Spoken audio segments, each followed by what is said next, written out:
This is Michael Albert. I'm recording episode 10 of the podcast RevolutionZ. This is actually the second strategy episode. There are 8 vision episodes so far. First, I need to make a brief, though important appeal. I need another $350 donated via Patreon on a monthly basis to establish our first goal, which was to reach $1,000. I hope you will consider helping us out at www.patreon.com/RevolutionZ. And now, episode 10, the longest one so far, titled The Size of Movements. Who will be on the side of fundamental change of the sort we have been advocating in our sequence of episodes about vision? That is a very basic but also a very important strategic question.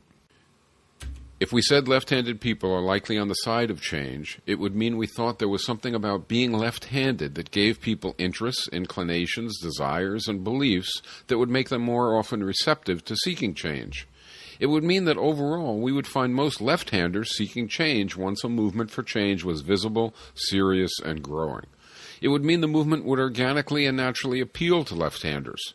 On the other hand, if left-handers, is undoubtedly the case, had no such shared propensities due to being left-handed, then as a group, their favoring societal change would instead occur like it would for any other random cross-section of the whole population. Suppose we identify a group that is a likely agent of change, or, for that matter, of reaction. It doesn't mean that everyone in the group aligns automatically for or against change. But it does mean that there is a good probability of their aligning for or against change. It follows that if we orient our movements to inviting, welcoming, and empowering a constituency that is a likely agent of change, our effort will have considerable promise. Once identifying a constituency that, by its roles in society's institutions, has a high probability of liking a movement's aims, we would have good reason to investigate what that constituency's priorities, hopes, and agendas are. We would have a good reason to listen to it, to work in solidarity with any efforts it already has underway, to welcome it, to participate, and to empower it to lead. Suppose we find likely potential agents of fundamental change, or let's call it revolution, knowing that by that word we mean fundamental change in society's defining institutions. Then, because they are the constituencies we should most powerfully relate to, we should not adopt manners, behaviors, values, and practices that intrinsically and needlessly alienate them. We should instead adopt manners, behaviors, values, and practices that welcome and empower them. So who are society's likely agents of fundamental change, or agents of revolution? Soon our podcast will add a third sequence of episodes to the 2 we now have that address primarily vision and strategy. The third will highlight analysis, or tools for thinking about the world we live in, and also about vision and strategy. Some would say it will highlight theory. I would say it will highlight useful concepts and tools for thinking.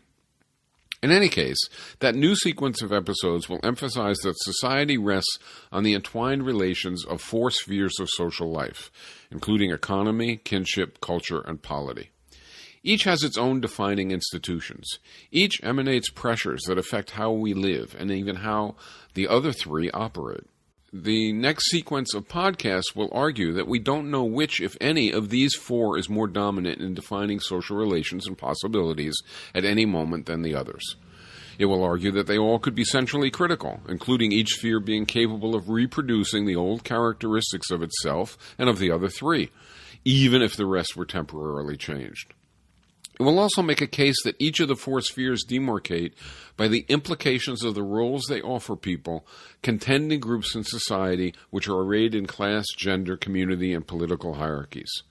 There will be much more in the new sequence of episodes to come, and I don't want to summarize or even try to replicate all that here. But a familiar strategic insight will be that the potential likely agents of revolution are the groups arrayed at the bottom of society's central class, gender, political, and cultural hierarchies. Since that is generally agreed, whether due to theory or intuition or personal experience or historical evidence, I'm going to take it as a given for the rest of this strategic episode. I hope that you find that reasonable. Clearly, consciousness raising and commitment building to win fundamental social change entails communication with people who could become participants in social change. But how many members must a movement for a new and more participatory society have? How many members must become not only committed to a movement, but very capable participants in its agendas? How many, for example, must understand its shared vision and strategy well enough to contribute to both? How many must energetically engage in associated actions and projects? At the very least, one can surely say that the more folks movements reach, the better. The more folks movements involve, the better. The more folks movement welcome to energetically contribute, the better. And this leads to a pretty powerful claim. If a movement for participatory change isn't constantly applying energy and insight to communicating with more people in ways likely to enhance their comprehension and their commitment, then it is not a serious movement. To have a small number of supporters with growing commitment and insight is not enough. To have growing numbers of supporters whose commitment and insight are not enlarging is also not enough. There is a slogan, better, fewer, but better. It is right, it is wrong. You need better, meaning more conscious and more committed participants. That much is true. But the idea that a few quality members is sufficient is an abysmal mistake. Wherever you are building a movement, whether it's on a campus, in a workplace, in a community, in a whole country, a handy, albeit rough rule of thumb, is that 1/3 of the affected population needs to be seriously committed. It needs to be seriously informed and involved. These are requirements if the movement is to be a really serious vehicle for lasting transformation of basic defining relations. Recruitment doesn't stop at 1/3, however, but reaching 1/3 does put one in a comfortable position to continue on and win. A movement with 1/3 support is moving from the stage that might best be called consciousness raising and commitment building to a new stage that continues with those efforts but becomes predominantly contestation over demands for change. This suggests a strategic insight that as a movement develops, it must conceive methods of outreach, training, and commitment building that can successfully engage 1/3 of the associated population just to lay a foundation for going further. And that is no small number. And it is a rare effort in today's world that has as its aim to seriously engage at least 1/3 of the population in question, despite that aiming for less is pretty much settling for a movement that will not win a participatory new world, or even new relations in a more limited domain. As an example, consider a campus movement. But we could be just as easily considering a workplace movement or a neighborhood movement or the movement in a whole society. Suppose the campus has 10,000 students. Suppose the movement reaches a level of having 400 members. That's a big meeting. It feels powerful. There is a justified sense of community and of accomplishment on attaining that size. To get to that point, people have worked hard, going room to room, person to person, talking, agitating, spreading literature, having gatherings, and more. At 400 participants, meetings can be held, projects can be undertaken, demonstrations can be called. We like our group. It is comfortable. We stop reaching out as our foremost priority, and we start enjoying our community of like-minded activists. And now comes the bad news. 400 people is just 4% of our campus. If we only organize 4%, we are not serious about our task. That might sound harsh, but it is true. The absolute priority needs to be enlarging our group for some time to come. That doesn't mean we don't fight over issues. It doesn't mean we don't conduct campaigns or events. But it does mean that if we do so, we primarily undertake our efforts to grow support and involvement. That is our main criteria of success. Perhaps, once we reach around 3,000 people, while we still want to keep growing more, our foremost focus and even criteria of success might become fighting for gains. But even at that great size, they would need to be conceived in considerable degree to further grow our community. You can't get to 1/3 seriously committed, informed membership without dramatically altering the consciousness and then also the commitments and actions of lots of people who would otherwise not be relating. At the outset, maybe a handful join, and maybe another 1% are amenable. Getting beyond that means, first and foremost, communicating with folks with whom one doesn't ordinarily communicate. Put differently, getting a nice but proportionately very low number and then acting in light of the views of that number, but of no one else, and even acting in ways that will alienate others, is a recipe for disaster. These observations are strategic. They are quite simple. they are also obvious, but all too often we undertake efforts in ways that are contrary to these observations. So our first strategic observation is that we must reach out to potential agents of change, enlarging support and participation, and we must do it as a central and for a long time even the central theme of our choices. Okay, is that it for strategic insights related to our focus in this episode, the size of movements? Well, suppose we create a movement and we do terrific outreach to new people of diverse backgrounds using whatever approaches work well where we are. Maybe canvassing, maybe social gatherings, events, campaigns, whatever. And suppose as a result, our number of participants is growing, as are the insights of the people joining. We seem to be succeeding. But what if those who are leaving the movement equal or even exceed in number those who are joining the movement? That would be a big problem. If we open a faucet to fill a tub, but we have an open drain simultaneously emptying the tub, the volume of water retained reflects a contrast between the entry and exit speeds. The same holds for movements as it does for bathtubs. If movements aren't sticky, which is to say, if once people join and become involved, those people do not overwhelmingly remain involved, then even the most effective outreach won't be enough for continual growth.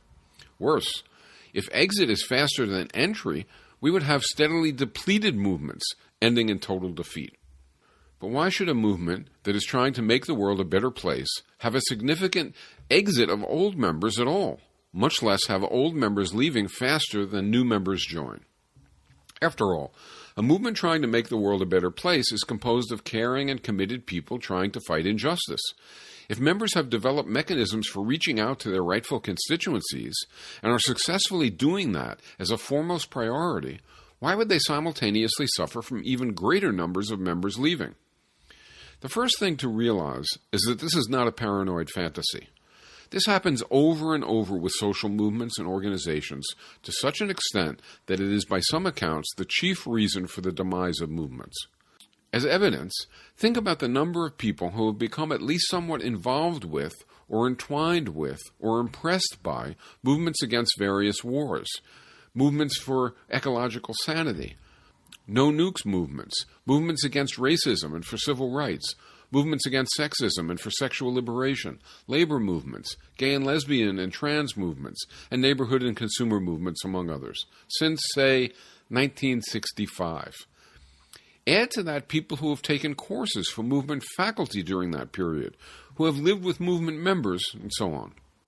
If we think about it, in the past 50 years, movements, projects, living units, school classes, etc., has very conservatively involved, at least to some degree, 15 million people in the United States alone, and similarly large numbers in other countries. Now suppose that nearly all of those people, let's say 12 million in the U.S. and comparable proportions elsewhere, once having gotten into the vicinity of social movements, were firmly and continuously attracted, so that they became steadily more involved and committed. How would that matter?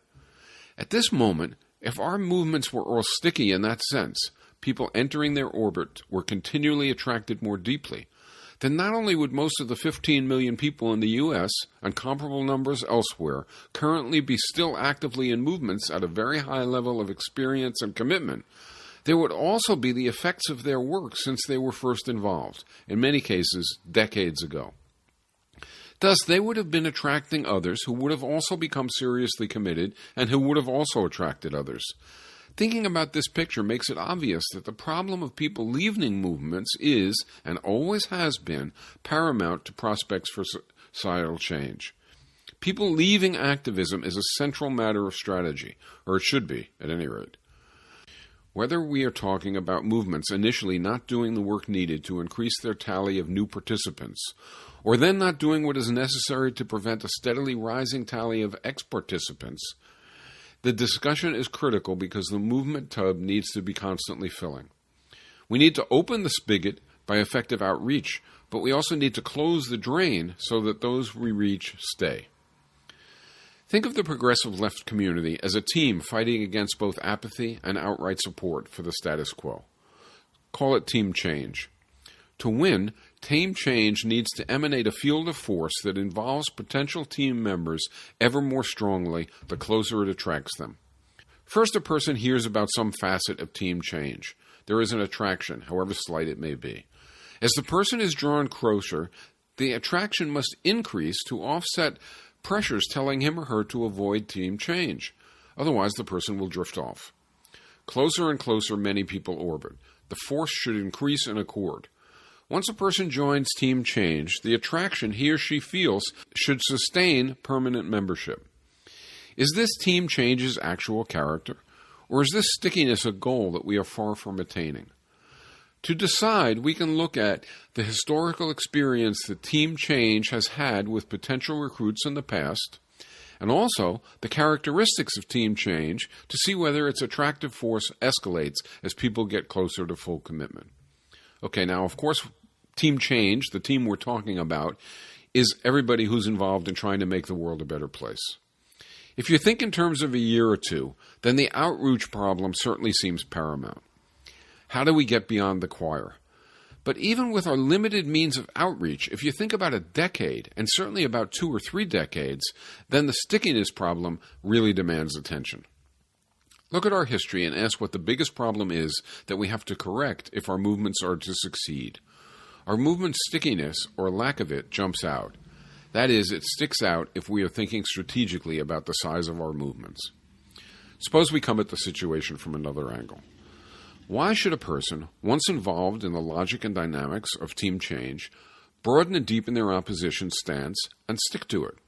And conversely, why should a person feel steadily less attachment for their opposition stance as time passes, only to finally return to the mainstream? Think of a person getting more and more involved with progressive ideas and activity. Does this person merge into a growing community of people who make her feel more secure and appreciated? Does she get a growing sense of personal worth and of contribution to something valuable? Does she enjoy a sense of accomplishment with regular uplifting feedback? Does she have her own needs better met than before? Does her life get better? Does it seem that she is making a contribution to improving other people's lives? If all that is the case, she's likely to stick. But conversely, does this person meet a lot of other people who continually question his motives and behaviors, making him feel insecure and constantly criticized? Does he feel diminishing personal worth? And does he doubt that what he is doing is making a difference for anyone? Does he suspect there is little accomplished and have no daily, weekly, or monthly evidence of progress? Does he have needs that were previously met but are now unmet? And does he have few new ones being addressed? Is his life getting more frustrating and less enjoyable? Does it seem he is only bothering other people and rarely doing anything meaningful on their behalf? If these are the case, then he's likely to leave. He's likely not to stick to team change. Our team change has no coach. It needs to be participatory and democratic. So being self-critical is everyone's responsibility. But our team change must also play to win. I suggest that in light of the issue of size of movements, that means we need to reassess how we organize ourselves, the culture of our movements, what we learn as we become more committed, how we interrelate, and what benefits and responsibilities we have due to our political involvements. If we don't do much better regarding movement stickiness, it will mean another long season, 2 or 3 decades worth, which means hundreds of millions of lives unnecessarily stunted and terminated for want of our greatest success and final victory. Being right about what's wrong with society, and even being able to convey our insights to wide audiences, is essential to win change, but it is not enough. Movements that can win also need a degree of clarity about goals and strategy if they're to retain a sense of purpose, confidence, identity, and integrity in the face of critique. But they also have to be organized and function in ways that not only enlarge, but that continually retain membership, and in ways that not only contribute to change, but do so clearly in all members' eyes. Movements have to not only attack problems, but also meet needs for their members and populations more broadly.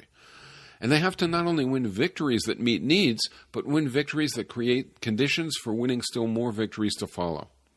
The absence of all this is our stickiness problem. So again, regarding closing the drain that empties our movement, why might people leave a social movement even after having become involved, and thus agreeing with their movement's stated goals? Here are some key reasons. We might call the first oppression frustration. Certainly a key reason people join movements is their horror at existing oppressions that they or other people suffer. Movements exist to fight injustice.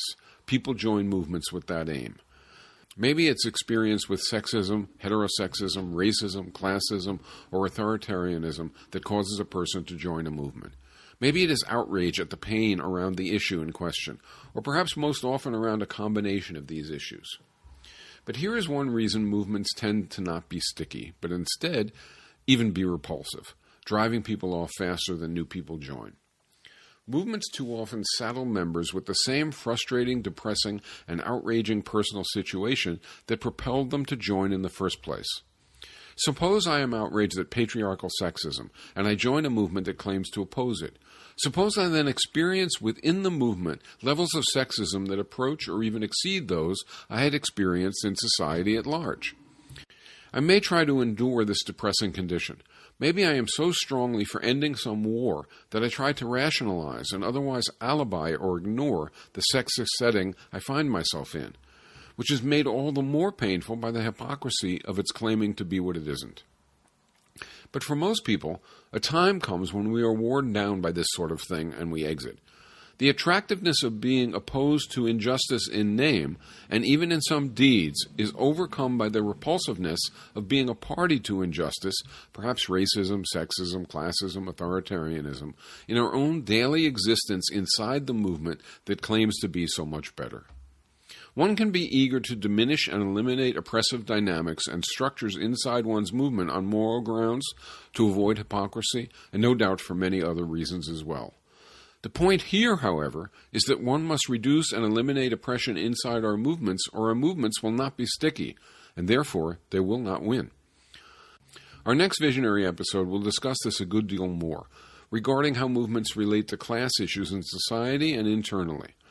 But here, let's consider another problem bearing on stickiness: ignoring our own positive needs. The needs of people inside movements are not confined solely to not being oppressed by forms of injustice that are common throughout society. If people join a movement which talks about liberation, freedom, and fulfillment, but they feel no better than they felt before they joined, what does it say about the movement's capacity to deliver a better life?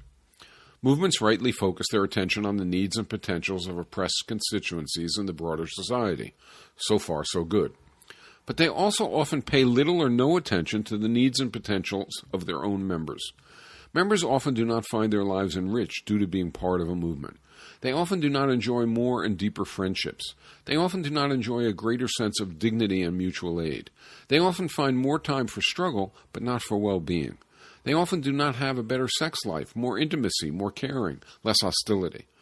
If you joined a club that was supposed to make people happier, more expansive and creative, and your life became less fulfilling, expansive, and creative, you became less happy, what would you do? Well, unless you were a masochist, you would leave the club. People leave movements not only because the movements feel hypocritical in not addressing internally what they say they will address externally, but also because members just feel crappy too much of the time. Their needs are rhetorically and intellectually aroused, but they often aren't doing anything creative and engaging. They often aren't getting any respect. They often aren't enjoying deeper and better friendships. They are even lonely. They often are even fighting with others in the movement. They give up. Ignoring our own needs is a ticket to movements not being sticky. The alternative to ignoring our own needs is to build movements that pay serious attention to the well-being of their members. They provide services and means of socializing, learning, and playing, a movement becoming a medium for mutual aid rather than a den of disparagement.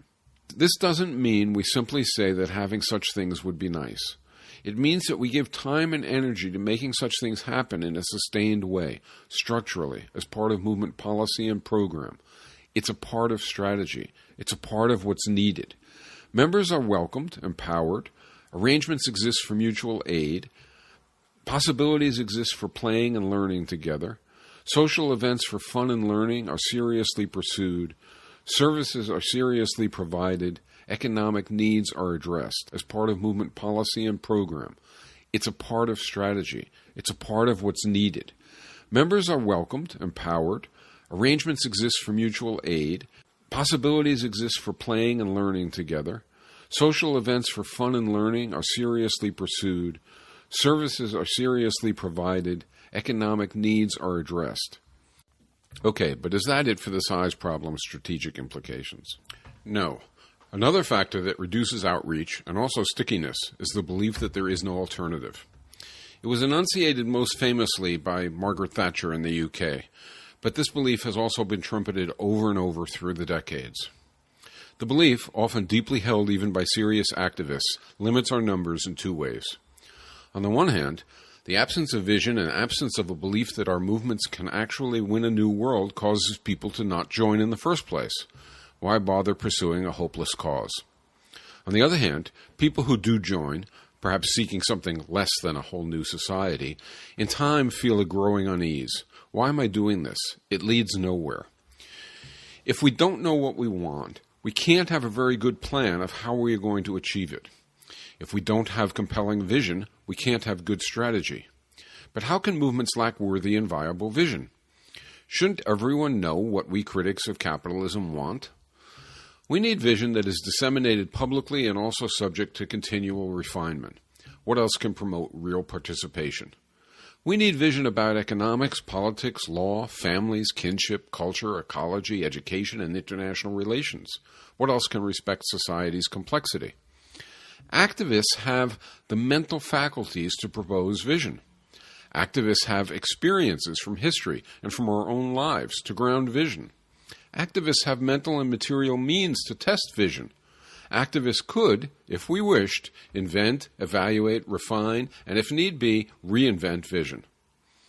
Through our diverse, often revamped phases of recent activism, not to mention assessing earlier history, surely by now we have created a store of experience sufficient to inform credible, inspiring vision.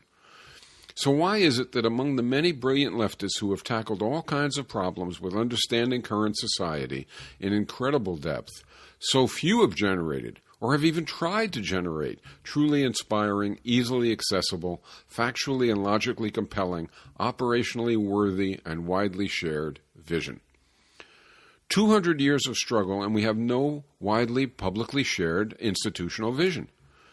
But we lack vision not because vision can't or shouldn't exist, not because we're incapable of creating it, but because we haven't brought it into being despite our being able to. In other words, our vision problem is of our own making. Consider the following thought experiment.